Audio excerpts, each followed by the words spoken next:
Le doy la más cordial bienvenida otra vez, ya es como la tercera vuelta en donde tengo oportunidad de reunirme con la doctora Chayo Busquets, psicoterapeuta, especialista en límites, en niños y adolescentes y en temas de pareja. Esto lo comento para las personas que no nos relacionan juntos. Querida Chayo, qué gusto. Pues aquí otra vez. Otra vez. Oye, mencioné la palabra límites. Es importante saber poner límites, pero eso tiene que ver con todo en la vida. ¿Se dan cuenta? A la pareja, a los hijos. Es más, recientemente Chayo y yo tuvimos una conversación acerca de una persona, de un muchacho, al que sus papás no le pusieron límites. Lo consintieron mucho. Y la vida para los papás, para él, se empezó a salir de control. Y no crean que hay una historia dramática de drogadicción y de cosas así terribles. Simplemente en el día a día soltaron demasiado. Así es. Los límites en el trabajo, los límites en el hospital, los límites importan para la vida.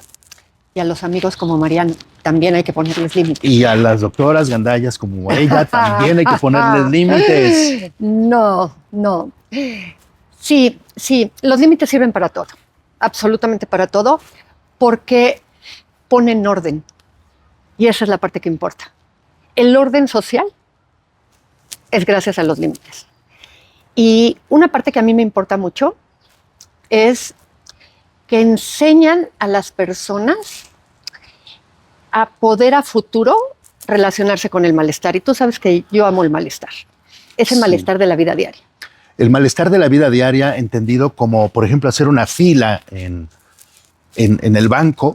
Todavía hay filas en el banco. Sí, todavía. O en el supermercado, o cuando la doctora va a recoger su tarjeta de jóvenes construyendo el futuro, pues también tiene que hacer una fila con toda la muchachada, ¿no? Pero no solamente... que me genera cuando me tengo que levantar en la mañana. Odio levantarme en la mañana. Sí, o por ejemplo tener que cumplir con ciertas cosas ciertos días a la semana, e incluso hasta el hecho de tener que hacer ejercicio. O sea, no a mucha gente le encanta hacer ejercicio, pero sabe que lo tiene que hacer. Sí. Así es que si ponemos todo eso en una misma canasta, ¿hacia dónde nos lleva? Nos lleva a poder ser felices y a pensar positivamente, a pesar de que haya cosas que pasan en la vida cotidiana que no te gustan. Entonces, aprender a disfrutar a pesar del malestar es una de las cosas que nos va a ayudar a ser positivos en la vida. Bueno, de esto tenemos que hablar constantemente porque pues no podemos vivir en el placer absoluto todo el tiempo. Eventualmente nos van a suceder cosas. Sin duda alguna. Que no nos van a gustar. Así es. Y que tenemos que saber enfrentarlas. Pero quita la palabra eventualmente. Todos los días nos pasan cosas que no nos gustan. No es eventualmente. ¿A ustedes? Y a ti también, no te hagas. Pero viene, por ejemplo, digamos, un periodo de vacaciones. Ajá.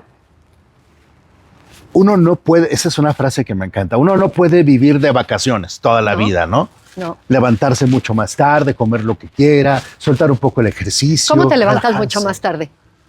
¿A qué hora? Bueno, yo ya no puedo, ya. Yo siempre me levanto muy temprano, aunque no deba. Pero ¿cómo me levanto más tarde? Me hago tiempo tonto en la cama, un rato viendo el teléfono, leyendo algo. ¿Y a qué hora te levantas? Cuando es mucho más tarde. Cuando es mucho más tarde, a las 7 de la mañana. Ay, te odio. Ok, Cuando es, continúa. Porque estoy acostumbrado Continúa. A levantarme a las 4:45. Pero el punto es que llega el periodo de las vacaciones y entonces hay un poco de descontrol al mismo tiempo porque los chicos ya no están yendo a la escuela, el marido eventualmente tiene a lo mejor, con suerte, una semana de vacaciones o 10 días, pero no tiene mes y medio. ¿Y la esposa también? Y la esposa pues tiene que tener a los hijos en la casa. Así es. Y en fin, eventualmente las cosas volverán a una normalidad. Así es. Y tendremos horarios de escuela, de trabajo y todo. Pero ¿hasta dónde puede uno soltar todo en las vacaciones? Y luego, ¿cómo recuperas la normalidad? O sea, es todo un rollo. Sí. A ver, lo que pasa es que sueltas con orden. O sea, puedes liberar porque la vacación es, en realidad, la vacación del tiempo de lo cotidiano. Entonces, puedes liberar la hora de levantarse, pero hay cierto orden durante la vacación también. Yo lo que más insisto de las vacaciones es tomar en cuenta que la vacación no se puede volver un desorden que te va a implicar un gasto no predecible, ¿ok? Porque muchas veces lo que sucede es que durante las vacaciones empieza el hijo a llévame a un lugar de diversión Sí. que de pronto cuesta muchísimo dinero y entonces los papás creen que necesariamente lo tienen que llevar a todo lo que el hijo pida porque como está de vacaciones y entonces termina la vacación y los pobres papás están desfalcados, ¿no? Y entonces, ¿ahora qué hago?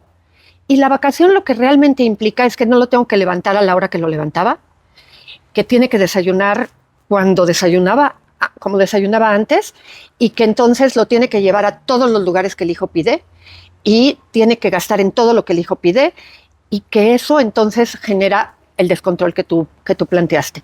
No, lo que es que no tiene que estar haciendo tareas, no tiene que ir a la escuela y se puede reorganizar la vida de una manera diferente. Se puede levantar cuando el chico tiene ganas de levantarse, pero tiene que haber por lo menos un alimento, un horario de alimento que rija la organización de la vacación y que a lo mejor se va a destinar una cantidad de dinero de acuerdo a lo que la familia puede, ¿ok? Para decir, esta semana podemos gastar esta cantidad de dinero, escoge una de las actividades que te gustaría y eso es lo que vamos a hacer. Pero no necesariamente se tiene que gastar en todo lo que el hijo quiere porque está de vacaciones. Ese es el criterio que necesitamos modificar.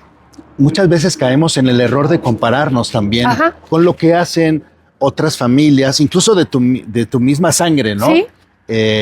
O las familias de los amiguitos de tu hijo en la escuela, que tienen una realidad distinta, pueden hacer otro tipo de cosas porque la vida se los permite. Uh-huh.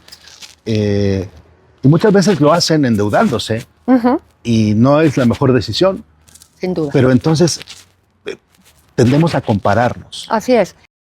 La vacación implica que no hay escuela, que no hay tarea y que pueden hacer cosas de casa que cuando van a la escuela no se puede, ¿no? Por ejemplo, arreglar en su vida cotidiana cosas como ayudar con la lavada de trastes, dependiendo de la edad, obviamente, con recoger sus platos, cosas que normalmente no alcanzarían. Poquitas obligaciones, pero sí destinarlas y mucho más tiempo libre para el juego. Y bueno, habrá que entender que para el regreso de la normalidad, Uh-huh. paulatinamente te vas yendo hacia el lugar en el que estabas antes de que comenzaran las vacaciones, si me ¿no? pones atención. Claro. Es poco a poco, es gradual. Sí, y normalmente, si el niño es menor de 8 años, lo vamos a empezar a hacer desde la mitad de la semana previa a entrar a clases. Empezamos a modificar, por ejemplo, el horario de ir a dormir. Jueves, viernes, sábado, domingo, adelantamos 15 minutos, 15 minutos, 15 minutos para que el domingo ya tenga el sueño más regulado para levantarse a tiempo el lunes en la mañana y no se vuelva una batalla terrible. Ahora, la batalla comenzó antes de que las vacaciones iniciaran. Uh-huh. Andaba muy rebelde, no estaba haciendo las tareas, diciendo muchas mentiras. Uh-huh. El promedio del cierre de año fue pues terrible, tirándole a panzazo. No fue un buen año escolar. Uh-huh.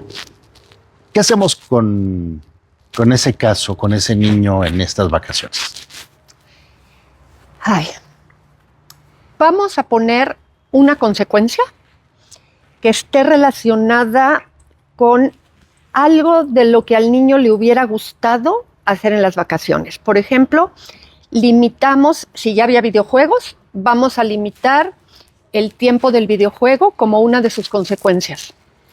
Pero no vamos a estar hablando de lo que pasó antes de salir de clases porque vamos a volver muy tenso el periodo vacacional. O sea, no estarle recordando todo el tiempo, es por esto, por esto, por esto. No, simplemente lo establecemos y solo ejecutamos la consecuencia. Va a haber mucho alegato, va a haber resistencia.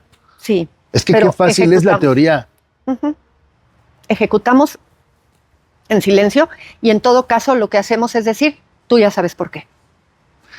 Cuando el papá o la mamá se exasperan porque la situación está ya demasiado tensa, ellos en sí mismos tienen sus propios agobios y preocupaciones, tareas en la casa, cuentas por pagar, los otros hijos que también existen, entonces hay demasiada tensión y siempre estás como una rayita de volverte violento, por decirlo menos. Sí. ¿Tienes amigos? Como ese papá que está a punto de... te desquitas con los amigos, desahogas con los amigos, pero no con los hijos. Los hijos no se deben devolver el bote de basura de las frustraciones de los papás por la tensión que esos hijos generan en ti. Pero es que este niño ya me sacó ya la última gota de paciencia. Vas a tu cuarto, agarras la almohada y le pegas con toda tu alma. El hijo no es el bote de basura. Y la chancla, Se la avientas a la pared, y el cinturón mojado. le pegas a la pared. Son otros tiempos, ¿no? ¿Puedo subir a tu cuarto y buscar la manera en la que dejaste esas marcas? Pero no con los niños. No. Hay una idea que he escuchado muchas veces y que se sigue pasando de boca en boca, que es cuando nosotros éramos niños. Bueno, hasta los maestros te daban un reglazo en la mano. Imagínense eso hoy, ¿no? O te jalaban las patillas o la oreja y no se diga el cinturón o la chancla. Y entonces hay quienes te dicen, y ve, estamos perfectos. El mundo funcionaba mejor. Hoy parece ser que soltamos el rigor y quiero dejar claro que no estoy proponiendo regresar a eso. Solo estoy poniendo sobre la mesa lo que hemos escuchado muchas veces, porque si era así. Antes era así, hoy no es así. Hoy no le puedes reclamar nada, ni siquiera a un maestro. No me refiero al alumno, me refiero a los papás. Nadie puede, más bien, el maestro no puede decirle nada a los hijos porque los papás se ponen de uñas. Y antes, pues era diferente, había una autoridad. Se ha escalado ese nivel de respeto hacia la autoridad de manera negativa. Sí. Primero, quisiera yo hablar con ese adulto que dice eso y poder platicar genuinamente con ese adulto y ver cómo maneja la frustración, si consume alcohol más de la cuenta, cómo está su matrimonio, si no está generando problemáticas cuando anda en la calle y se le mete un coche y qué hace con esa frustración, para ver si de verdad me podría decir que no le ha generado conflictos en su vida adulta. Haber recibido violencia. Que recibió en su casa con la chancla. Muy bien. Y después te digo si de verdad no le generó nada el que le hayan hecho eso cuando era pequeño. Bien, los límites, que fue el tema de origen, nos ayudan a tener una vida más ordenada, a vivir en paz, porque aprendemos a lidiar con la frustración y resolvemos mejor las cosas. Sin duda, sin duda. Ahora, haces una pregunta interesante. Cuando éramos pequeños y nos manejaban de esa manera, no significa que el contraste de que hoy los niños no obedezcan absolutamente a nadie necesariamente es la prueba de que antes nos educaron mejor. Porque los contrastes opuestos no necesariamente son la respuesta. Que hoy nadie obedezca, estoy hablando de los niños, los adolescentes, no son la respuesta para decir que hoy se está educando bien. Tenemos que llegar al punto medio. Entonces, hoy desobedecer, ser altaneros, estar en una situación académica en donde se va y se le responde al maestro y se le confronta, no significa tampoco que hoy esté bien la educación. ¿Ok? Tenemos que llegar a un lugar intermedio en donde las cosas se hagan correctamente. Entonces, nunca el contraste va a ser la clave. Bien, para cerrar este tema y encontrarnos en una nueva ocasión, tú como autora de 2 libros que están enfocados en el tema de límites en los niños y en los adolescentes, como una gran conferencista o conferenciante que eres, con todos tus años de experiencia en la consulta privada, con un exitoso programa de radio que se transmite por Joya 93.7 FM. Búsquenlo en sus plataformas en Alexa, en donde les parezca mejor, en la página web joya937.mx. Programa diario en donde la gente te plantea sus casos y te cuenta sus historias y tú les das una respuesta. Dibújame en las menos palabras posible cuáles son las reglas básicas que tendría que atender una familia en el 2025, considerando cómo nos educaban antes, a dónde llegamos hoy, desde tu práctica profesional. ¿Cuáles son esas reglas básicas que debemos tener papás, mamás, niños, adolescentes en una familia?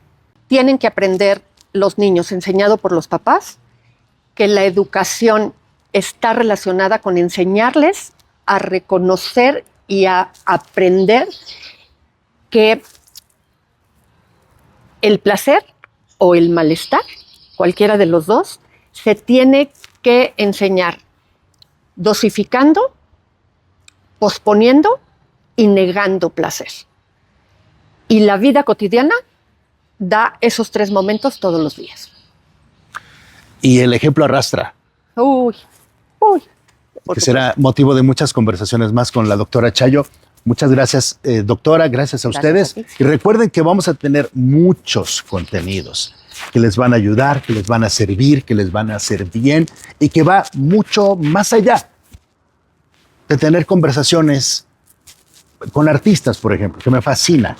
Pero en este canal y en estas plataformas van a encontrar cosas que les van a ayudar para la vida y que quiero pedirles que compartan, que comenten y que nos sugieran temas.